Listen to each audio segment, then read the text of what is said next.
Bom, isso resume o seguinte: a gente estava com terras caras no sul, com oportunidades interessantes no norte. Isso levou a abertura de novas áreas, acompanhado de uma transferência de tecnologia. A difusão das informações eram mais fáceis, mais rápidas, e as relações comerciais com outros países começaram a se intensificar.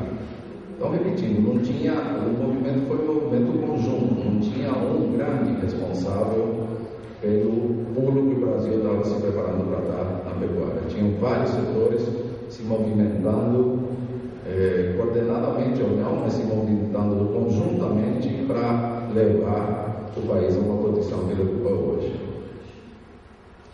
A criação do Ministério sobre a Situação GATT também foi um fato muito interessante e começava a ganhar produção em grande escala no norte. Esse quadro é um quadro que eu acho que resume bem a questão do que aconteceu no Brasil. A rentabilidade por hectare, ela foi decrescendo. A produtividade forçosamente teve que aumentar para suprir essa rentabilidade que diminuía por área, e o preço da terra, então barato, ele começou também a se valorizar no norte, pelo simples fato que essas áreas se tornaram extremamente produtivas. Então isso aqui nada mais dizer do que forçosamente a pecuária se adaptando a uma nova realidade.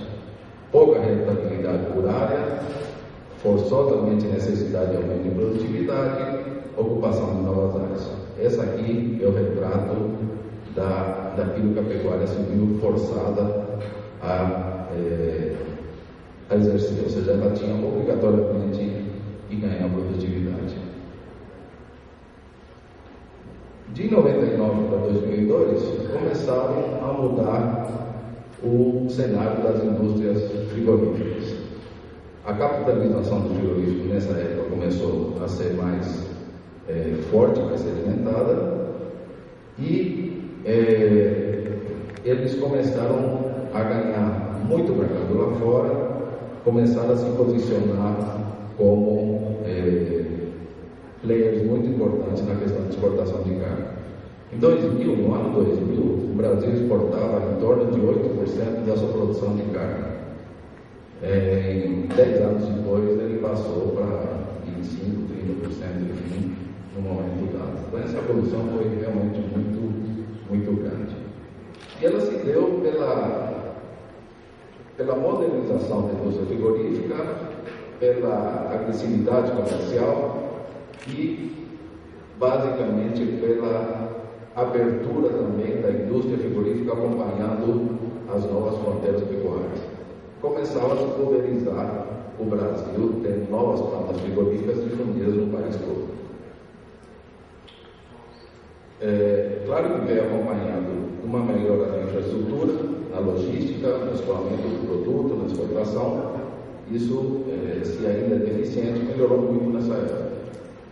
E tivemos alguns fatores externos que contribuíram com essa situação toda. Notadamente a vaca louca na Europa e uma seca histórica na Austrália. Ou seja, esses fatores externos ainda contribuíram para o movimento que o Brasil produtor pecuário estava tendo. Ou seja, se é que pode se dizer, essa desgraça alheia acabou contribuindo e a gente aproveitou muito bem essa oportunidade. Isso é só uma foto do da Austrália. Os países onde a vaca louca se instalou, basicamente.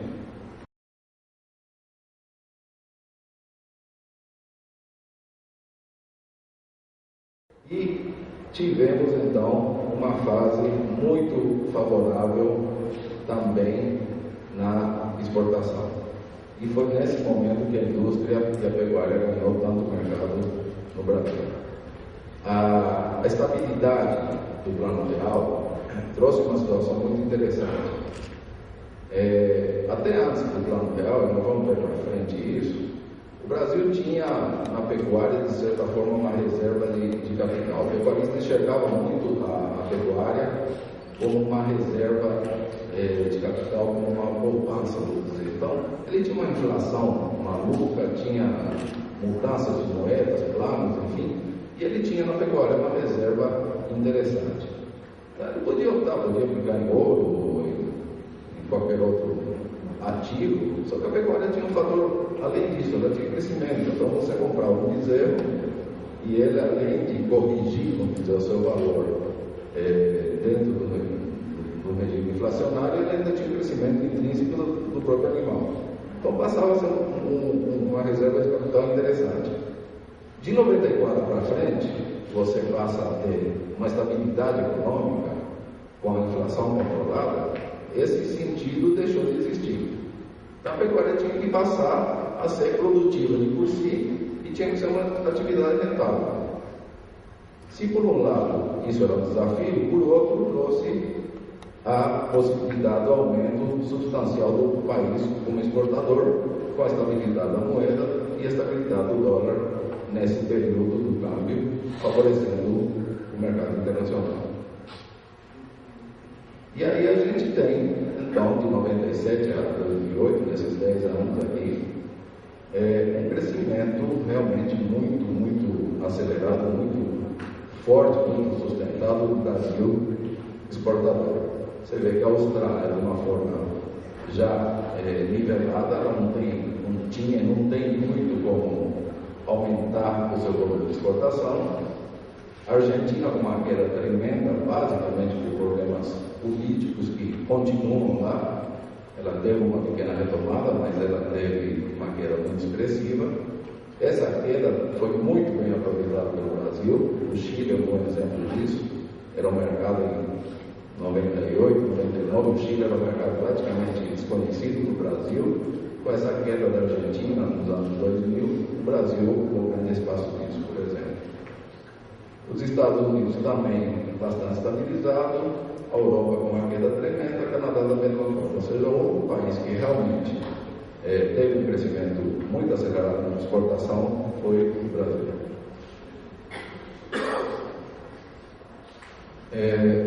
Aí tivemos, como eu já disse, fatores externos contribuíram. O crescimento do consumo interno também foi representativo nisso, provocado em grande parte também pela estabilidade econômica, ou seja, o poder de compra real do trabalhador, do consumidor brasileiro aumentou, melhorou e isso se transformou em consumo de carne. E o mercado interno brasileiro certamente é um mercado extremamente importante que gera equilíbrio, gera sustentação para a produção pecuária. E o Brasil começava então a ter uma atratividade maior, começou a ser visto de uma forma mais interessante e mais destacada pelos países de fora, como uma opção de investimento muito interessante.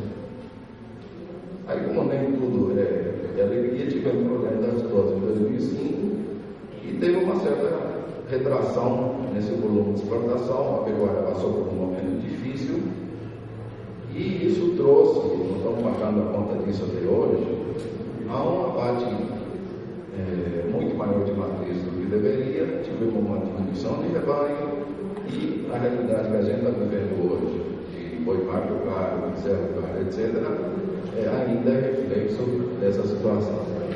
Mas por outro lado, você trouxe a possibilidade do Brasil se modernizar e fazer um trabalho mais intenso na área sanitária, que certamente é um grande problema que continua tendo, e veio toda a questão da rastreabilidade, dessas obrigações que, erradamente ou não, acho que o projeto nasceu mal, mas o Brasil passou obrigatoriamente a ter que se controlar, a ter que medir a sua produção de uma forma mais confiável. E veio acompanhado aí sim